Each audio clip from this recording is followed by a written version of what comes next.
Bharat Banjara news కి స్వాగతం. ఓటమిని అంగీకరిస్తున్నారని చెవెళ్ల కాంగ్రెస్ ఎంపీ అభ్యర్థి రంజిత్ రెడ్డి అన్నారు. మంగళవారం జరిగిన కౌంటింగ్ కేంద్రంలో ఆయన మీడియాతో మాట్లాడుతూ నా కోసం కష్టపడ్డ చెవెళ్ల కాంగ్రెస్ కార్యకర్తలకు, ఎమ్మెల్యేలకు అందరికీ ధన్యవాదాలని పేర్కొన్నారు. ఊహించని విధంగా ఫలితాలు వచ్చాయని ఆయన పేర్కొన్నారు. గెలిచిన అభ్యర్థి కొండా విశ్వేశ్వర్ రెడ్డికి కంగ్రాచులేషన్స్ తెలిపారు.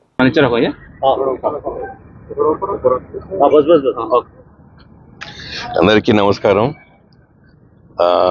ఏదైతే ఎక్స్పెక్ట్ చేసినామో దానికంటే చాలా గొప్పగా గెలిచారు బీజేపీ అభ్యర్థి కొండా విశ్వేశ్వర్ రెడ్డి. నిజంగా అసలు ఇంత వేవ్ ఉందని ఎక్స్పెక్ట్ చేయలేదు. సిటీ మొత్తంలో చాలా ఎక్కువ వేవ్ ఉంది.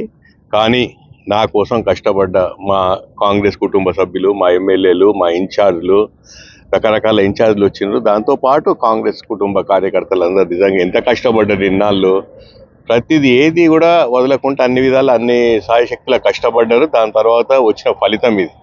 దీనికి వేరే రీజన్ ఏం లేదు. ట్రెండ్ ఉంది, వేవ్ నడుస్తుంది కాబట్టి సిటీ మొత్తంలో వన్ వే పడింది. దాన్ని ఎట్లా కవర్ చేయలేము కాబట్టి ఓటమిని అంగీకరిస్తూ నా తప్పే ఉన్నా కూడా కాంగ్రెస్ పార్టీ కుటుంబ సభ్యులందరికీ మన్నించమని అడుగుతున్నాయి. ఎందుకంటే నా శక్తులా నేనైతే కష్టపడ్డాను. దాని తర్వాత అయిన ఫలితం ఇది.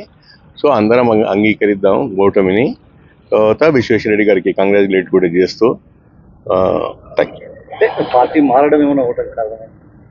నేనేమంటున్నా అంటే ఎన్నో రీజన్స్ ఉన్నాయి. ఒక్కొక్క రీజన్ ఎందుకు చెప్పకూడదు అంటే ఆ రీజన్ చెప్తే తప్పైపోతుంది. నేను అందరిలాగా రీజన్ నేనే ఒప్పుకుంటున్నా. ఓటమిని నేను అంగీకరించిన తర్వాత ఇంకా దేనికన్నా ఒప్పుకోవచ్చు.